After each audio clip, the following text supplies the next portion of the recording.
I actually have a big day coming up with my daughter next week. I got a big day with my daughter next week. I'm taking her to buy her first gun. Yeah. She's starting daycare, and I want her to be ready. It's starting early now. There was a 6-year-old kid that shot his teacher last year. 6. And that's why we have to arm the teachers, so they can shoot those little motherfuckers. Like, you should never shoot a kid, but if that kid's trying to shoot you, you should shoot that fucking kid. I don't want to get killed by a 6-year-old and then my friends are at my funeral just talking shit like, I heard that kid missed his nap. That's what they want to do. They want to arm the teachers. I don't know. I feel like we should start by letting them hit the kids again. I mean, right? Isn't it weird if you can't slap a kid's wrist with a ruler, but you could shoot him with an AR-15? Arm the teachers. What about the subs? They just get a knife. Like, it just seems weird. Like, we can't trust these teachers not to fuck the kids half the time. You put those little dicks down, then you can pick up a gun. But I'll tell you, if they do arm the teachers, boy, that next generation of class clowns are gonna be pretty badass. They're gonna be walking around like war heroes, like, yep, lost his leg in Johnson Middle School. Whoopee cushion, Miss Rodriguez. So many of these fucking mass shootings, huh? The only good thing about all these shootings is at least it's more racially diverse now. Used to just be whites. Guys who look like you.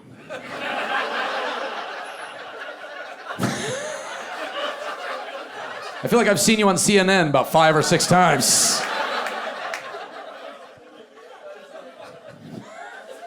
But now it's people like you of all races. Last year we had an Asian guy do it. And a black guy did it on a subway. Didn't kill anybody. Not sure how that's fucking possible. On a subway? Isn't that like bowling with the bumpers up? Like, how do you not? Like, if only a white 14-year-old was there to show him how it's done, you know? No, Darnell, not like this. Like this. Oh, what a beautiful racial moment.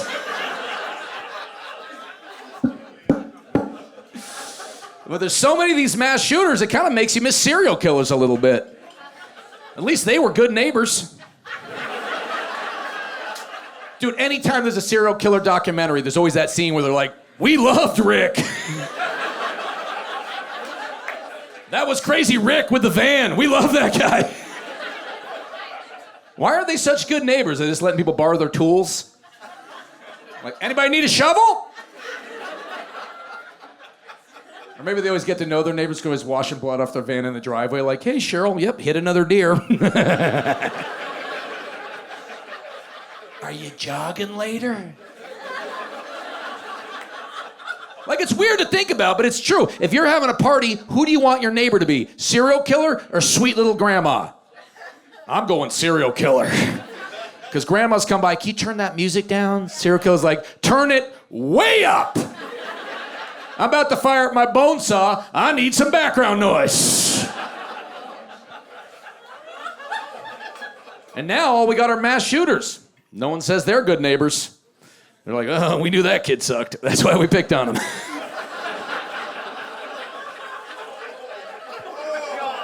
I'm sorry, is this too real for this crowd? But I feel bad for serial killers, because mass shooters, they get way more attention and they put in way less work. Serial killers are killing people for 20 years. Mass shooters don't get invited to a pool party, more bodies without even trying. Because they're Gen Z, not willing to put in the time. Lazy on TikTok. You want to kill people, you dedicate. That's the American way. And they don't even bury their own bodies. These kids don't know how to work anymore. The other thing I like more about serial killers, and you guys are like, oh, good, I was hoping this bit would go on longer. The other thing I like more about serial killers, they don't kill themselves like little bitches, you know what I mean? They stick around to see what kind of nickname they're gonna get, and you gotta respect that. That's a big day when your nickname comes up in the paper, right? You're going to the paper, come on, bush killer, come on, the small dick minivan butt snuggler, god damn it.